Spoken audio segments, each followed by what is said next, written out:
गुरु भगवान को नमन है। भगवान हमें इस संसार से अपनी तरफ ले जाने के लिए बहुत सारे भक्तों को धरती पर लेकर आए। भक्त होते हैं जो भगवान की तरफ ले जाने के लिए आते हैं। तो भक्त किस लिए होते हैं? भगवान की तरफ ले जाने के लिए। जो भगवान की महिमा गाते हैं वही हमें सत्संग की तरफ मोड़ सकते हैं।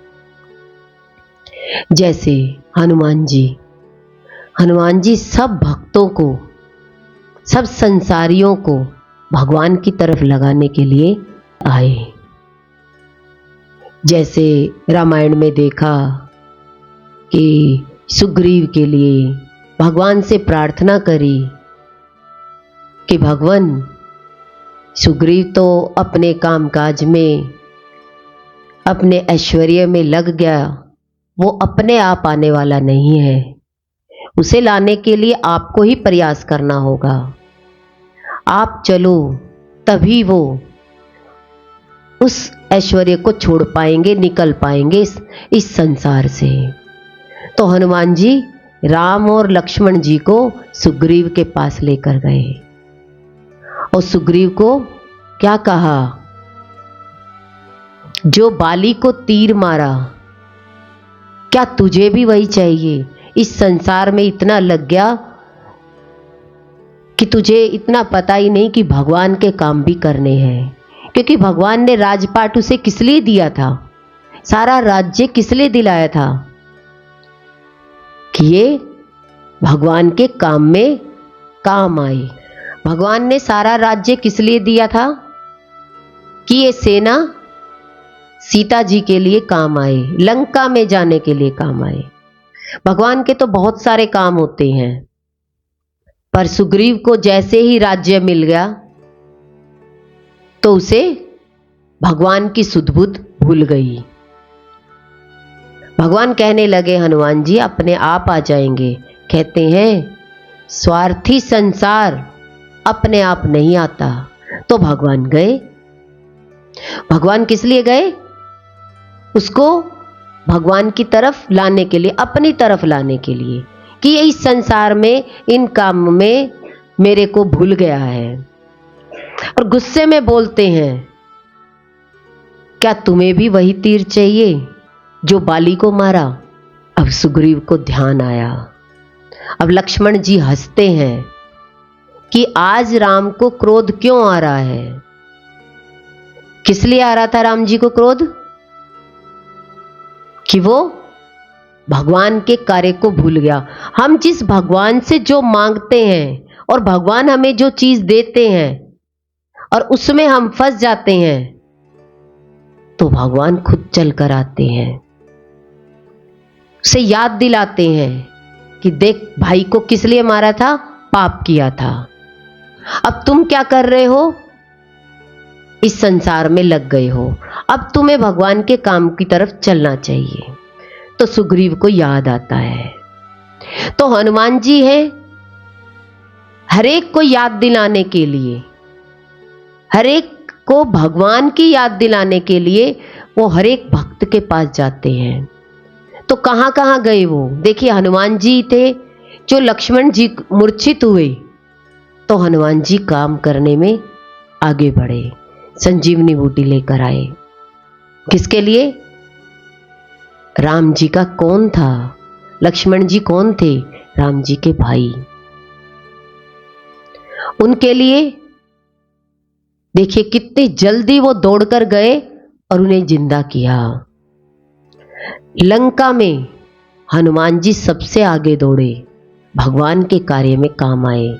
कि आज भगवान के शरीर के, देखिए शरीर पर तो विपदा थी, पर उस विपदा में भगवान काम आए। हम क्या करते हैं? हम भी अपने जीवन में उस सुखों में इतना डूब जाते हैं कि संसार के ही सारे कार्य हमें करने हैं, और संसार के कार्यों में हम सब कुछ भूल जाते हैं कि भगवान भी हैं। गुरु हमें धरती पर उस परमात्मा की तरफ ले जाने के लिए आते हैं कि संसार एक दिन आपसे छूट जाएगा। जिसमें तुम सुख भोग रहे हो ये सुख तुम्हें छोड़कर चले जाएंगे। जिससे सुख की अनुभूति हो रही है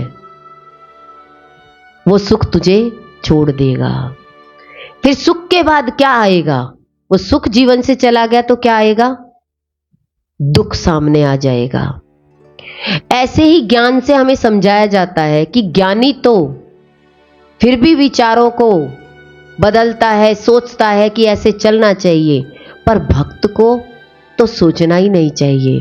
भक्त को तो करने में उतर जाना चाहिए। जैसे हनुमान जी लंका के लिए क्या तैयार किया? पुल तैयार किया, उसमें लग गए।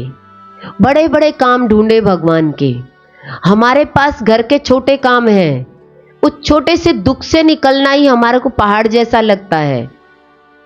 पर गुरु कहते हैं सुख में तो वैसे समय नहीं था और दुख में मन इतना डूब गया तब भी भगवान का नाम याद नहीं है। तो जब दुख आता है तो भगवान कहते हैं कि आज भगवान याद दिला रहे हैं, एक दिन ये शरीर भी चला जाएगा।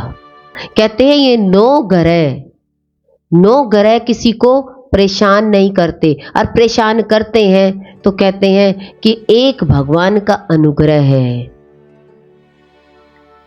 है जो भगवान हमारी सारी परेशानियों को, 9 ग्रहों को दूर कर देता है, दुख के ग्रहों को दूर कर देता है। सत्संग एक ऐसा साधन है जिसमें हमें बार बार भगवान की याद दिलाई जाती है। घर में कौन से फंक्शन ऐसे होते हैं जिसमें आपको भगवान की याद दिलाई जाती है कि भगवान को याद करो। दुख आ गया तो उसी व्यक्ति के दुख में डूब जाओ कि उससे जो सुख मिल रहे थे हमें, उस सुख को याद करके हम उस दुख को मनाते हैं। पर जब हम भगवान को याद रखते हैं तो भगवान के जीवन में इतने कष्ट आए, पर उन कष्टों में उन्होंने किन को याद किया? राम जी के भी देखिए जितना शरीर से कष्ट बाहर दिखाई दिए, पर उन्होंने जहां बैठे रामेश्वरम में बैठ करके शिवलिंग बनाया और ओम नमः शिवाय का जाप किया। क्या किया? दुख में ये नहीं है कि दुख में इधर उधर लगे रहे, कार्य भी करते रहे और समुंदर भी लांग गए। और देखिए सेना कोई नहीं थी, सारे वानर सेना को लेकर के। जंगल में तो सारे वानर ही मिलेंगे, जंगली पशु ही मिलेंगे, और वो जंगली पशुओं ने उन राम जी की हेल्प करी, सहायता करी।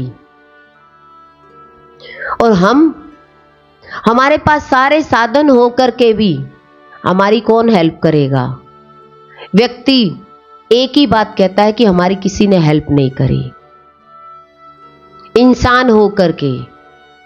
और राम जी के जीवन में जो दुख आए, जो कष्ट दिखाई दिए, देखिए पेड़ पौधों से पुकार कर रहे हैं और वानर सेना को लेकर अपना काम कर रहे हैं। अब ये नहीं है कि दुख आ गया तो काम छोड़ दिया। हमारे जीवन में तो थोड़ा सा दुख आ जाए तो सबसे पहले भगवान को छोड़ेंगे कि भगवान ने हमारे साथ ऐसा किया। भगवान ने तो आपको याद दिलाया, थोड़ा थोड़ा दुख दे करके, दिखा करके याद दिलाया कि एक एक दिन करके सबका दिन आएगा, सबको जाना है, ये काल सबको खाएगा। देखिए कोई ज्योतिष कह देता है कि आपके ऊपर काल सर्प योग है, क्या उस काल सर्प योग को आप हटा सकते हो?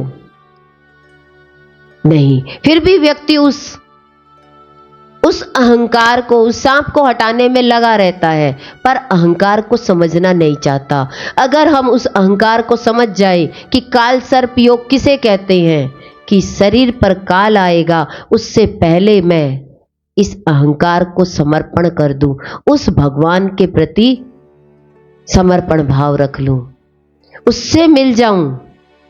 दुख आए तो किसके पास भागोगे? भगवान के पास। पर दुख आए तो व्यक्ति किसके पीछे भागता है? कि संसार में कोई हेल्प करे, हमारे दुख को कोई समझे। गुरु यही कहते हैं कि दुख तो भगवान ने इस शरीर को देकर भेजा है, कष्ट देकर भेजा है। एक दिन इस शरीर से आप जो चीज अपनी मानोगे वही चीज आपकी छूटने वाली है।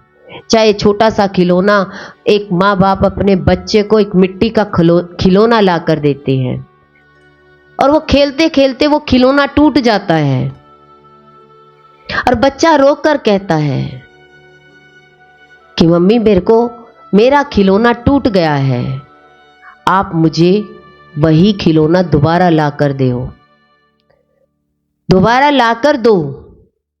पर मां ही अज्ञानी है, क्या कहती है, मैं दूसरा ला देती हूं। पर बच्चे को क्या चाहिए, मुझे वही खिलौना चाहिए। बच्चे को कौन सा मिट्टी का खिलौना चाहिए, वही। ऐसे ही हमारे जीवन से कोई व्यक्ति जाता है तो हम क्या कहते हैं, बच्चे को तो हमने समझा दिया बेटा मिट्टी का खिलौना था, टूट गया और ले आऊंगी, 10 रुपए का खिलौना आया है, मैं दोबारा और लाके दे दूंगी, है तो मिट्टी ना। देखिए, बच्चे को जब हम ज्ञान से समझा रहे होते हैं पर हम अपने मामले में अज्ञानी होते हैं, तो गुरु एक ही बात समझाते हैं, ये सब मिट्टी के खिलौने हैं, कोई भी खिलौना कभी भी टूट सकता है। पर हम भी वही बच्चे हैं कि हमारा खिलौना टूटना नहीं चाहिए था, हमें तो वही खिलौना चाहिए, हम उसी के साथ खेलेंगे। पर संत फकीर कहते हैं ये दुनिया में सारे खिलौने आपके हैं, किसी के साथ खेल लो।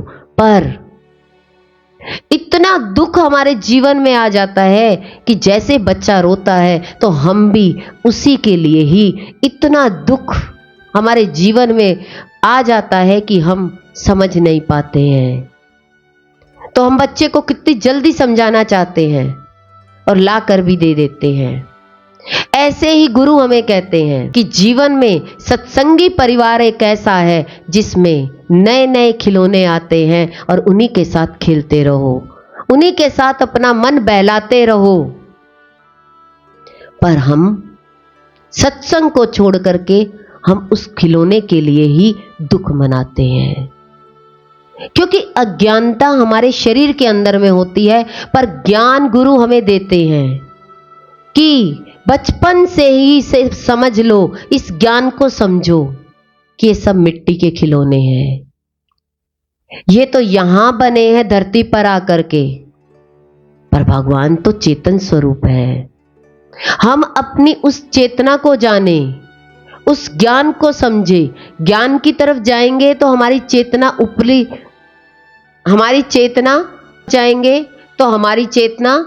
ऊपरी स्तर की तरफ जाएगी, और शरीर भाव की तरफ जाएंगे तो हमारी चेतना निचले स्तर की तरफ जाती है। पर हम नीचे झुकते हैं या ऊपर उठते हैं? हम ऊपर उठने का कार्य क्या करते हैं, भगवान को याद करते हैं या संसार को याद करते हैं? पर हर एक व्यक्ति को संसार ही याद आता है। देखिए, सारी बातें किसकी याद आ रही है, जो जीवन में नहीं है अब उसी को याद करता है। पर रहते हुए हम उसका कितना साथ देते हैं, कितने साथ रहते हैं, कितनी सुनते हैं, हमारा ध्यान ही नहीं होता। हम सब अपने अपने कार्यों में व्यस्त रहते हैं, पर जाने के बाद हम सारे काम छोड़ करके उसे याद करते हैं। इसका मतलब रहते हुए वैल्यू है या जाने के बाद? गुरु हमें यही समझाते हैं कि रहते हुए हमें हर एक व्यक्ति के साथ कैसे रहना चाहिए, कैसे कर्म करने चाहिए। सारे संसार के कार्य करते हुए हमें भगवान का ध्यान, और भगवान का ध्यान है अपने स्वरूप में रहना, अपने ज्ञान में रहना। पर अपने ज्ञान में, अपने स्वरूप में कौन रहता है? सबको अपनी चेतना याद है, अपनी शक्ति याद है, या शक्ति के द्वारा जो चीज हमने प्रकट करी वो चीज तो थोड़ी देर तो सामने रह सकती है और उसके बाद वो शक्ति गिरते ही आपका वो साधन फेल हो जाता है। सारे साधन कब फेल हो गए? जब इंसान का शरीर जीवन से चला गया। नहीं तो सब जगते हुए, शरीर के रहते हुए हम सारे साधनों को जोड़ने में लगे रहते हैं, पर साधन को यूज नहीं कर पाते। पर एक समय आता है, इंसान चला जाता है और साधन रह जाते हैं। साधनों की लंबी उम्र हो जाती है पर इंसान की नहीं। पर ज्ञान, ज्ञान क्या करता है? ज्ञान इंसान को सदा के लिए जीवित रखता है। क्या कहता है? तुम कभी मरते ही नहीं हो। ये मिट्टी मिट्टी में मिल गई, फिर खिलौना बनकर आ जाएगा। देखिए चाइनीज माल क्या है? वेस्ट मटेरियल से बना हुआ। ऐसे ही हमारा शरीर भी किससे बना है? वेस्ट मटेरियल से। शरीर में वेस्टेज थी, उसी से ही इस शरीर का निर्माण हुआ। पर हमारे जीवन में वेस्ट मटेरियल कीमती है या जिस परमात्मा ने हमें बनाने की ताकत दी वो ताकत ज्यादा महत्वपूर्ण है या वेस्ट मटेरियल? तो सबको सस्ता माल अच्छा लगता है। इसी प्रकार गुरु हमें कहते हैं शरीर भाव सबको अच्छा लगता है, पर आत्मा में रहना किसको अच्छा लगता है? आत्मज्ञान में रहना किसको अच्छा लगता है? मन आत्मज्ञान की तरफ नहीं मुड़ना चाहता, क्योंकि आत्मज्ञान अपने आप को हटाने का रास्ता है। तो अपने आप को कौन हटाना चाहता है? सब व्यक्ति ये चाहते हैं कि मेरा नाम बना रहे, मेरा काम बना, हम काम के द्वारा जाने जाएं, हम सेवा के द्वारा जाने जाएं। पर सब अपनी अपनी स्टैंप लगाना चाहते हैं, पर भगवान किसी की स्टैंप नहीं रहने देता। स्टैंप कौन सी है? ये शरीर भाव, ये किसी का नहीं रहने देता, एक दिन मिट जाता है। तो फिर शरीर से किए हुए कार्य से हम कितना अपने आप को बड़ा दिखाना चाहते हैं। गुरु कहते हैं कि यहां पर कोई बड़ा बनकर आया ही नहीं। अपने आप की मैं को लगा करके, कार्य को देख करके, सेवा को देखकर अपने आप को बड़ा कहते हो, तो कहते हैं सेवा में बड़ा मान लिया तो शरीर चला जाएगा। मन में बड़ा मान लिया कि मैंने इतने बड़े बड़े काम किए, मानसिक रूप से मान लिया तो मानसिक रोगी हो जाएगा। तो भगवान ने सभी प्रकार के रोग इस शरीर में डाल दिए। जिस चीज को भी आप अपने आप में बड़ा मानेंगे उसी में आप फेल हो जाएंगे। फेल करने वाला वो ताकत, वो परमात्मा हमारे साथ है, इतना नजदीक है, तो हम कहां अपना अहंकार दिखाएं। देखिए रावण को मारने के लिए राम जी पहुंच गए। राम जी के पास कुछ भी नहीं था, जंगलवासी थे, और ताकत कौन सी थी? सत्य की ताकत थी। सत्य की ताकत से चाहे सोने की लंका ले रखी थी, ब्रह्म ज्ञानी थे, पर भगवान ने उस ब्रह्म ज्ञानी से एक गलती करा दी। शरीर का अहंकार कहीं आता है तो भगवान शरीर से एक गलती करा देता है। वही गलती आपको जीवन में आपके अहंकार को गिरा देगी, आपके शरीर को फेल कर देगी। तो आपको फेल करने के लिए, आप बहुत पैसे वाले व्यक्ति हो, आप बहुत अच्छा काम जानते हो, फेल करने के लिए आपको गलती कराने में कितनी देर लगाएंगे भगवान? आपका मन तुरंत गलती पर, गलत काम करने के लिए मोड़ देंगे, और वही गलत काम एक दिन आपको गिराने के लिए तैयार है। आपको मालूम है कि एक गलत काम मैंने किया है, वही गलत आपको डराता रहेगा। तो डर किसके अंदर में है? आप ही के अंदर में। तो किसने पैदा किया मानसिक डर? आपके गलत काम में।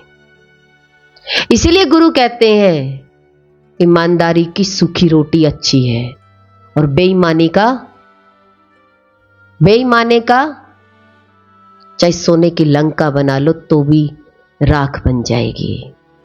इसलिए कहा भगवान को छोड़ करके इस शरीर में कुछ भी अच्छा काम किया, चाहे बड़े बड़े महल बनाए और चाहे बड़ी बड़ी डिग्रियां करी, भगवान ने तो एक रोग से धराशायी कर दिया। एक काम ने, एक काम गलत करने पर उसी काम ने आपको डरा दिया। तो हर एक व्यक्ति को अपने अंदर में डर का पता है कि मुझे किससे डर लगता है। तो कहते हैं संसारी कामों से तो डरो ना डरो, पर भगवान का डर जरूर होना चाहिए, क्योंकि भगवान जब मारेगा तो आवाज नहीं होगी। भगवान मारेगा जब आवाज नहीं होगी। इसीलिए राम का डर होना चाहिए। राम से तो डरना चाहिए कि राम कभी भी आ सकते हैं। रावण को पता था मेरी लंका में राम आएंगे, पर रावण से गलती करा दी। रावण तो एक ही नारी को उठा के लाया था, पर आज पुरुषों को कितनी नारियां चाहिए। ये काल तो कभी भी गला घोटने के लिए आ जाएगा। क्या तैयारी है? भगवान से मिलने की क्या तैयारी है? तो कहते हैं इस काल चक्र से भी दुख से छुड़ा सकता है तो वह है राम। और राम का नाम सत्संग में लिया जाता है। राम की क्लास है सत्संग, और बिना सत्संग के राम का नाम नहीं लिया जाता, काम में ही लगा जाता है। इसीलिए हनुमान जी ने सारे काम राम जी के साथ करे कि मैं राम जी से कभी दूर नहीं होऊंगा। तो राम के साथ रहे। ऐसे ही हम गुरु के साथ रहते हैं तो हमें गुरु कभी नहीं भूलता। तो गुरु का काम कौन सा है? निष्काम ज्ञान यज्ञ, निष्काम कर्म योग, निष्काम भक्ति। इस शरीर से भगवान के ही काम आए। तो कितना आसान रास्ता है। भगवान के ही साथ रहेंगे, भगवान के साथ घूमेंगे, याद करने की जरूरत नहीं पड़ेगी, भगवान के साथ हैं। सत्संग में हम भगवान के साथ होते हैं, भगवान हमारे साथ होते हैं, और भगवान को प्रिय है तो सत्संग है। भगवान कृष्ण को क्या प्रिय था? ज्ञान। भगवान राम को क्या प्रिय था? संतों की नगरी। हमें क्या प्रिय है? घर के दुख। तो भगवान कहते हैं जो तुम मांगते हो वही मैं दे देता हूं। तो स्वाद किस में आता है? दुख में या भगवान के नाम में? तो इसलिए भगवान के नाम का रस लेना चाहिए। रस उसी में है, दुख में रस नहीं है। गुरु भगवान के शुक्राने हैं।